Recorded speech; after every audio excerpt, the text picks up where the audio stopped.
Welcome to Ladies TalkShow. This is your host, Leah Richeimer. We have a very special guest here, a beautiful neshama, and somebody who's very eloquent in expressing what, like, it's really an aliyah for all of us to see somebody who has mastery over their ability, owns their stuff, like doesn't sweep it under the carpet. It's a big aliyah for all of us to be able to be more authentic about. And look, everyone's talking about authentic. We should be more authentic. No, you should be nice. Forget about authentic. Be nice. But anyways, it's really a pleasure. Anyway, welcome to Tzipora Leah. So happy to have you here.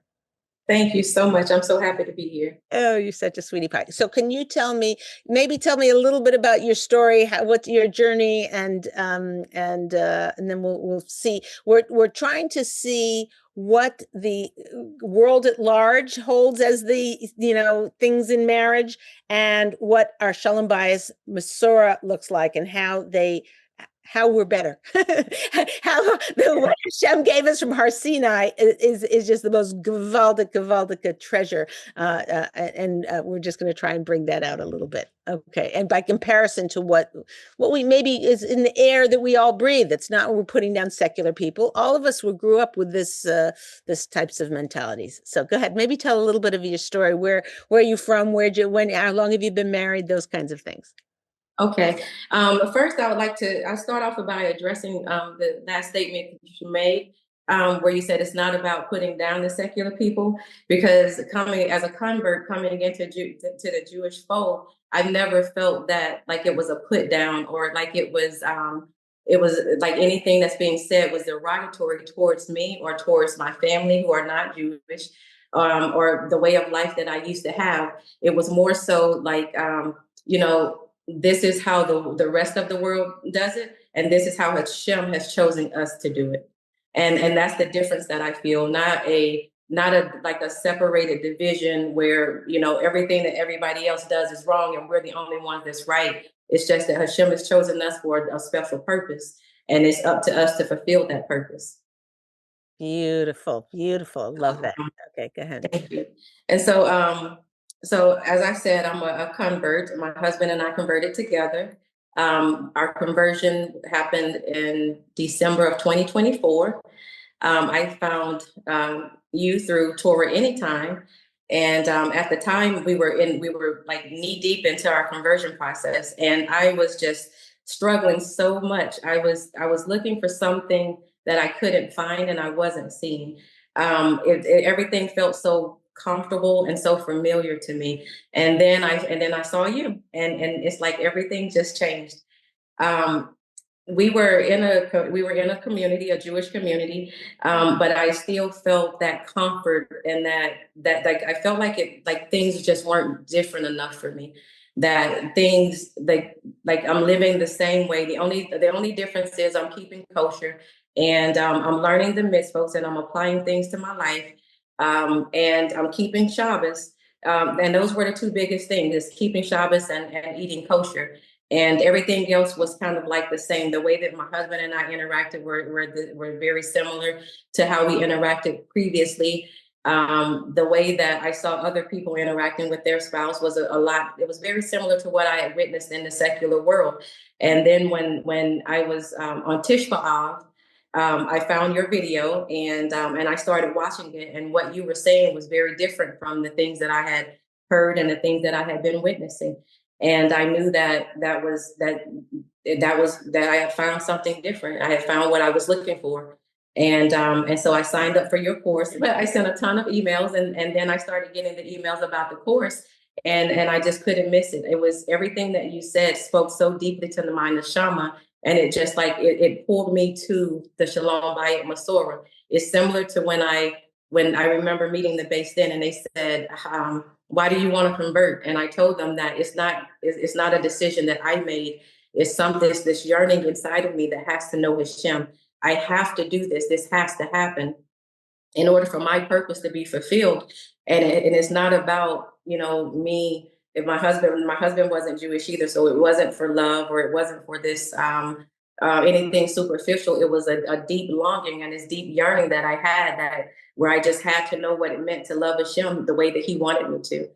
And that's how the Mesorah, when I heard it over from you, that's how it just pulled me in. Just the very same way. Wow. Wow. What? It's so interesting. I mean, part of our mission, which I know you've been around, whatever, you're such a delight. Is that look at that smile, right? Hello, I get to see that in class every week. But the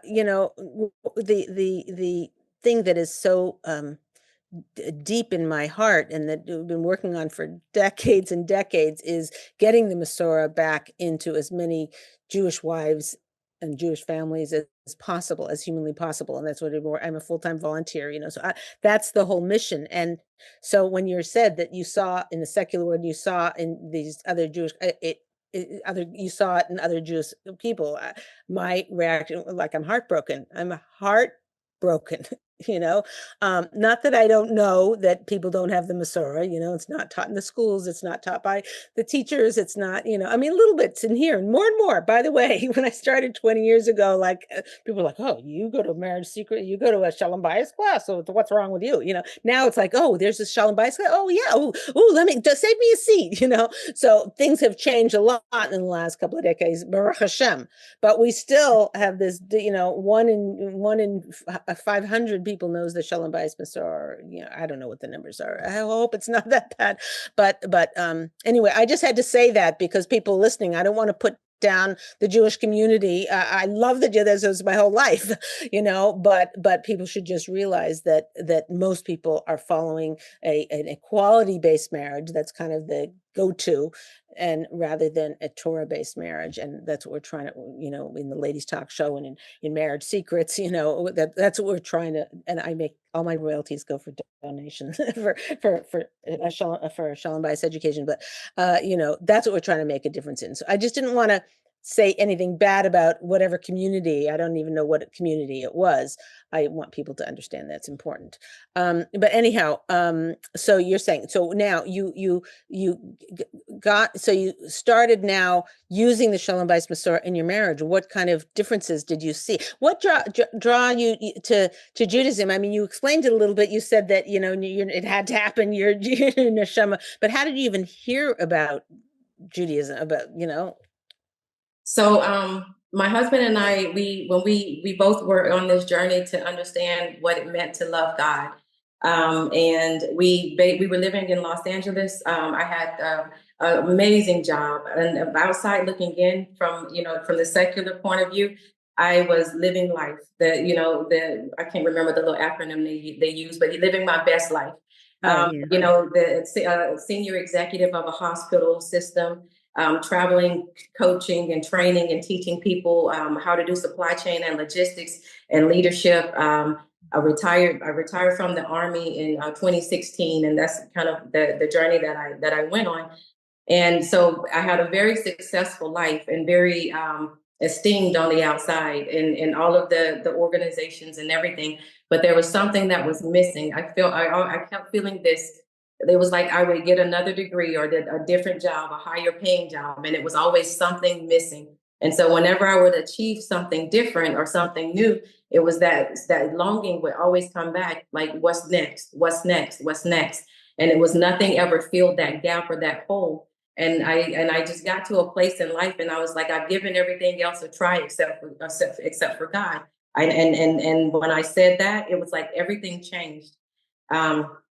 When we made that decision, we decided, we sold everything. We didn't want anything to hold us down or hold us back from moving forward. And we said, wherever Hashem wants us, that's where we'll be. And at the time, we didn't know anything about Judaism, but we had just read this study with our secular church that said that the Jewish people will teach the nation the ways of Hashem. And so, the ways of God. And so I was like, well, why are we going to all these people who aren't Jewish to learn this? When I just saw it, it just said it right there.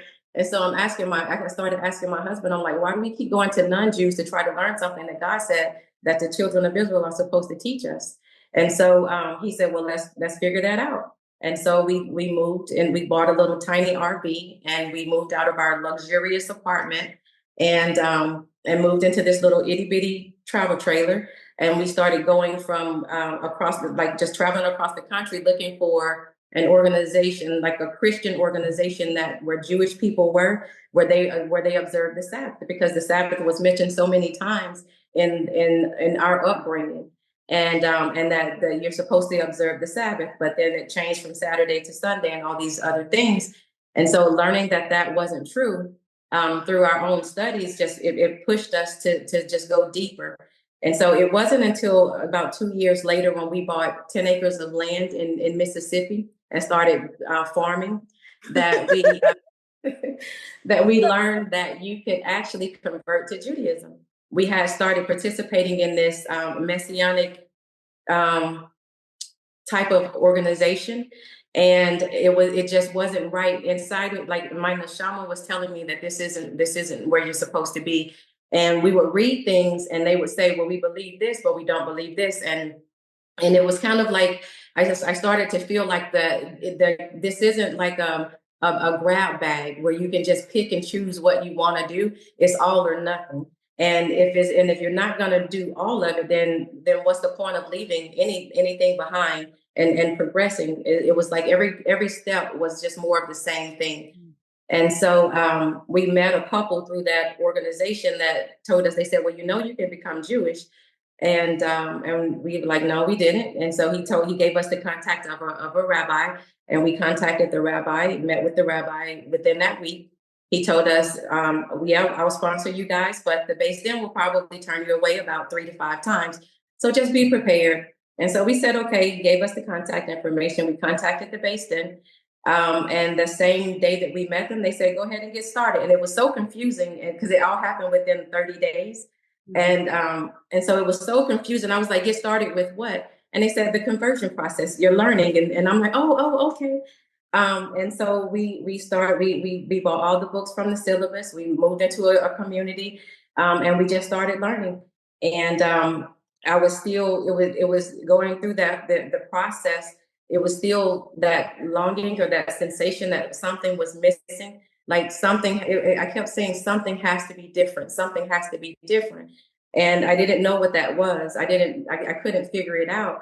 And it wasn't until I started learning the Mesorah that it started to make sense.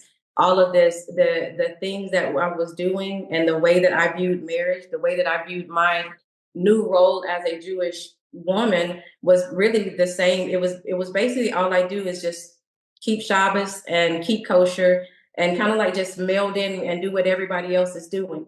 It wasn't a deep dive into what does it mean to be an Orthodox Jewish wife? What does it mean to be an Orthodox Jewish mom? What does it mean to be all of these things that Hashem is saying that you're supposed to be if you take on this role of joining his people? And so when I started learning the Mesorah, when I first read the book, I was just like blown away. And then I started, I did exactly what you say in the first chapter, where you can't just approach people and be like, well, this is the shalom bayis Mesorah, and this is what you're supposed to do. I was so on fire for what I was learning. And that's how I approached it. I start talking to the rebbes, and I'm talking to people in the community. I'm like, do you know this? And do you know this? And do you have any idea what's going on? And everybody's looking at me like, what is wrong with you? Like, calm down. Calm down. You've only been Jewish for 10 minutes. Just calm down.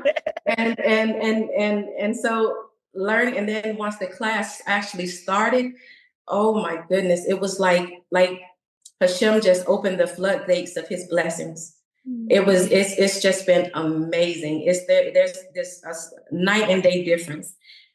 Before the class, I asked my husband, I said, well, what are some of the things that you've noticed? Because I asked him this, like when I took the course the first time, I said, well, what are some of the differences that you've noticed? And he was like, what? And I'm like, so none? He's like, not really. I said, okay, I'll take that. And but this time, right, she's talking about marriage secrets, and she's talking about the marriage secrets mastery class. Okay, so okay, go ahead. Sorry, sweetie. Yeah, and so I asked them today. I said, well, what are some of the differences that you've noticed in our marriage? And it's a lot of the things they are things that I had no idea that I was doing.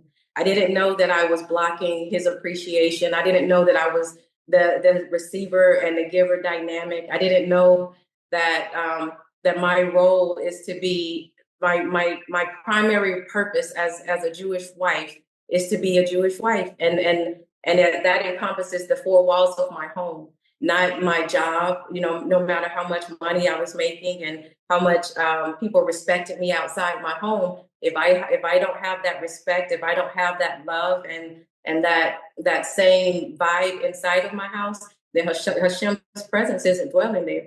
And like understanding that the concept of us being two halves of a whole coming back together as one, like that was so foreign. I'm like, no, it's every man for themselves. It's you, it's me, and then every now and then there can be this we, but that's what the world had taught me. And so going through the Marriage Secrets Mastery course and going through the Marriage Secrets Club, it's just been shedding those layers of the secular world that I basically had a PhD in before I became Jewish.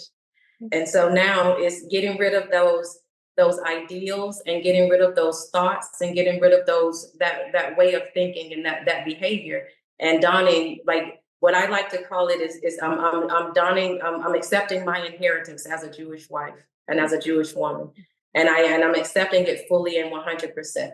It's beautiful. Look, for somebody who's hearing this for the first time and they think, oh, wait, I have to oh, my husband's whatever, he's number one and I'm the president of some huge corporation, whatever. Can you explain to them you can see on your face, you say, what's in it for me? Like everyone wants to know what's in it for me. I mean, if you look at her face, it's like, I'm sold. Okay, tell me what I have to do. But if you can articulate for us what, why would a woman who's like a powerhouse woman or whatever, and the equality based marriage, which everybody has been sold on for the last 70 years or whatever, which is a big fail, which I think is pretty evident, right?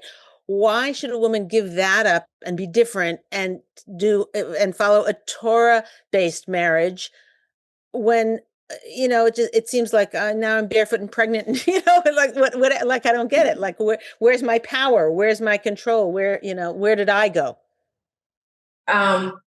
Honestly, that power and control is in our homes, because it's our role. Our role is to guide, is to use our Bina Yasera to guide our husbands and to make sure that he's on the path that Hashem wants him on. And accepting that and knowing that after 120 years, when I'm in Shemayim, I'm not going to be there with my children or my boss or my job or my money or any of my things. I'm going to be there with my husband. And that relationship, however I build that relationship here, that's how that relationship is going to foster there. And when we get to that point, I want to have an amazing relationship. I want it to be something that is that you can't even conceive here. And if I can, and so I'm trying to create that space here now. And if I hold on to all of those the secular views that I've had, then that also means that I hold on to that stress. I hold on to that way of thinking. I hold on to so much of that negativity that breeds. And letting go and accepting the Mesorah and accepting Hashem's will for my life, and understanding that my husband is a blessing that Hashem gave to me, not viewing my role as I have to wash dishes again, like I have to do this again, like I view my role as it's the greatest kindness that I could give in this world, is to be a great wife to my husband. It's beautiful. Tell me, okay, so you said Olam Haba. Tell me about what advantage in your right now, here and now, both emotionally, spiritually, physically, what is the advantage? What are you able to witness in your own life about following Hashem's Torah? Hashem's Torah about shalom bayis, yeah. So like I was talking about, asking my husband the changes that we've made. I'll read some of what he said. I don't want to read all of it because it sounds like he's gushing over me, and I don't like that. Gush all you want. Hello. He says that I now view things from his perspective, and it's not all about me. There used to be this thing where it was all about me, and if I don't feel this way, or if I'm not happy, and if I want this, it was just a lot of selfishness that drove a lot of my emotions and a lot of my responses. And now when I'm thinking about it, the last thing that I want to do is to hurt him. the last thing that I want to do is to make him feel horrible about himself and not build him up so that he can go out and be the man that Hashem wants him to be. And so I have to think about how it's in the book it's called hot. How you say it is just as important as as what you say. And learning that was a game changer. And it helped me be able to say, is it am I serving self, or am I doing this for the sake of heaven? If I'm doing this for the sake of heaven, it removes all the selfishness. It removes all the excuses that I could come up with to say, well, I'm saying it because this or because of that. No, it's Hashem wants peace. And if I have to mavater for the sake of peace, then I'll be blessed for that. Wow. And my vocal tones have changed. He said now it's very soft and sweet and gentle, no harsh or coarse words. And I remember previously it wasn't. I would say it's not that I'm angry or I'm aggressive. I'm just passionate about what I'm saying. And that passion was anger. It was me holding on to past resentments. It was me holding on to things that I had gained from living in the secular world, and learning how to let go of all of those things, learning that these tension, this tension that I'm feeling is just us. It's really us growing closer. But I have to be willing to let go of those rough layers that I still had in order for that softness to develop. And learning the shalom bayis gave me that safety net to be able to do that. Beautiful, beautiful. And then his last comment, he said that there's overall more peace in our home from my apparent clarity in knowing and embracing my role and privilege as a from Jewish woman. And he says that my love and appreciation continues to grow for Torah, mitzvot, and who Hashem made me. And that was pretty much it. Oh, Hashem. And so, if nothing else, just that being able to communicate better with my husband has been amazing. The lack of the harsh words, like I said, the military. I was in the military for a long time, and it's very direct. You're very everything is just very direct and straight to the point. And I didn't understand that it's basically my role to understand my husband. It's my role to understand him in a way where I can use my Bina Yasera to guide him instead of trying to tell him. That where I can give him gentle correction, or just not correct at all and just wait for Hashem to correct him. And then he'll come to me with those corrections and say, well, I'm sorry that I did this. Hashem showed me, and now I would like to apologize so that we can move forward. I didn't have to go behind him with the paddle and saying, you did this to me, you did that. He started to recognize it himself. Beautiful. It's like what I feel like learning shalom bayis gave him the opportunity to actually be what I needed, and instead of me trying to make him into what I thought I wanted. It gave him the opportunity to be who Hashem created him to be in my life. It's beautiful. Okay, tell us about how you came, because I just heard the news of about an hour ago that you're making Aliyah. I'm like, what? Wow. So share that with us. How did that all come about? When we learned that we could become Jewish, it was so before we even started on this journey. I told him that I said I want to move out of America. I want to live in a different country. I've been in the military. I lived in other countries before, and it's just a lot of what I was seeing in the secular world. It's just not for me. It's not for us. And that was I knew that inside of me before I became Jewish. And so once we started on this journey, we just said, okay, well, now what happened was Hashem provided a home for us, because we didn't know where we wanted to go. We started looking at all these different countries and, what it would look like to live here and there and all these other places. And Hashem basically wrapped his arms around us and pulled us into his family and said, I have a home for you. And so knowing that and feeling that, it's like, how can we not make Aliyah? Beautiful, beautiful. Wow. It's very, very impressive. What advice can you give to women who are you know, I don't blame women who know nothing. You know, they never learned our shalom bayis and Mesorah. I didn't either. You know, I had to. It took me 6 full-time years to gather the 220 Torah sources and whatever. You know, but so I don't blame them. But what can you say to a woman who doesn't know what she doesn't know? Basically, she doesn't know that and from the outsider, if you look at the shalom bayis Mesorah and you look at it, it's like, why would it looks like you're, you know, subservient. It looks like you're an azer. I wouldn't want to be an azer. I want to be the boss. You know, I don't want to make my husband the king. I want to be the king. You know, like what could you say to a woman that can wake her up to at least be open to pursuing what our shalom bayis Mesorah teaches us? Don't let the answer that you agree with be the only answer that you contemplate on. Like the answer that you agree with and that your emotions resonate with, don't let that be the only option.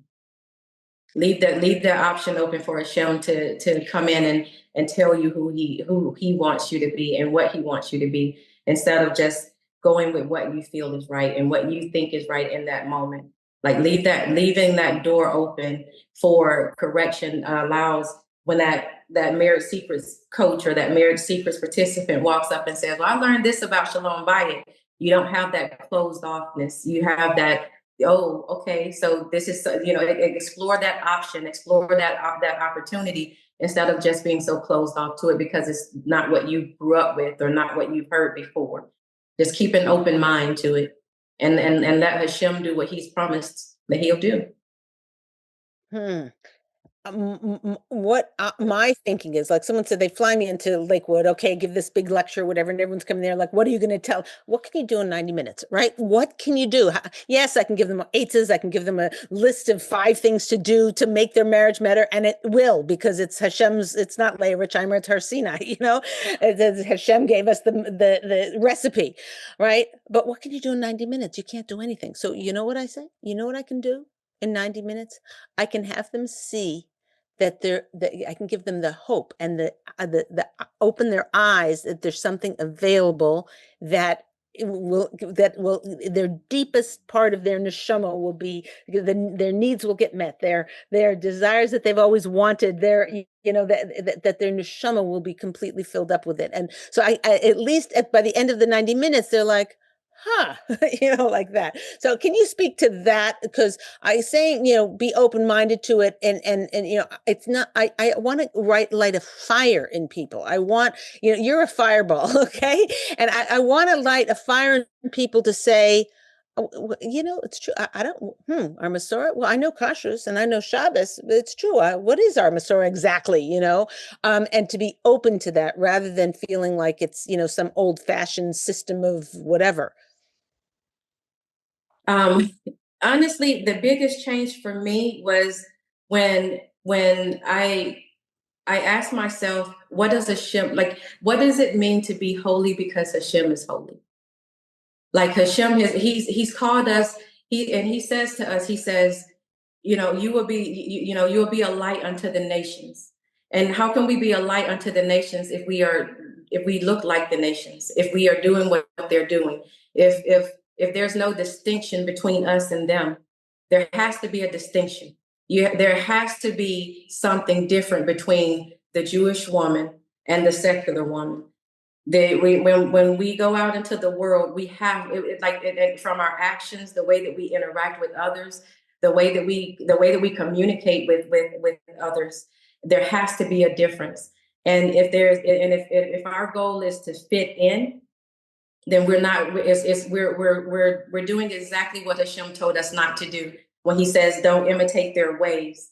And so he wants us to come back to his ways and to do his will and not do what he's already commanded us not to do. That was what woke my neshama up to. And I just to being a little vulnerable, I have a 30-year-old daughter. And I asked her, I said, if you told me you were 29, I would have believed you. But anyhow, never mind. Okay, go ahead. Hello, what? Okay, yeah. She's not Jewish. And so, I was struggling with a few things, with longer skirts, longer sleeves and certain things. And I asked her, I said, because they've been very supportive on this journey with my husband and I.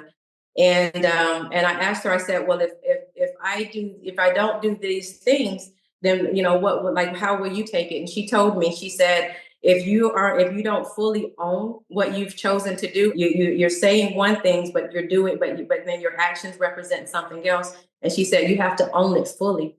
And that really, I was like, you're right. Like she said, if you're not going to own it fully, then what did you give up all of, your life before for? What was it for? Who are you living for? Are you living for yourself, or are you living for God now? And she said, and that was basically the conversation. I was like, okay, I'm not talking to you anymore. But also, mommy, look what you raised. Look what you raised. Kol hakavod. Look at what you raised. But that was the biggest eye opener for me. And when she said that as a Jewish woman, God has chosen you to be different, and you have to be different. And she said, if no matter what that means, whether you fit in or you don't fit in, or whether you feel like you want to do it or not, you have to be different. You didn't. And she said, you didn't teach us to have one foot in the door and one foot out the door. It's all or nothing, Mom. And I said, okay. Okay. Wow. Kol hakavod. Any last words you want to share? Because we're a little over time, but it's too good. Just that this entire course, your book, and the way that you teach, the way that you give over the Mesorah, it like having the Torah. When we converted, having the Torah it became a map for me. It was this. Okay, I understand where I'm going, but I didn't know how to get there. I didn't know what I needed to do every single day, and how I needed to be, and the changes that I needed to make in order to be an Orthodox Jewish woman and successful at it. And what you've done is you've given me a blueprint for life now. And so now I have purpose, I have motivation, I have determination.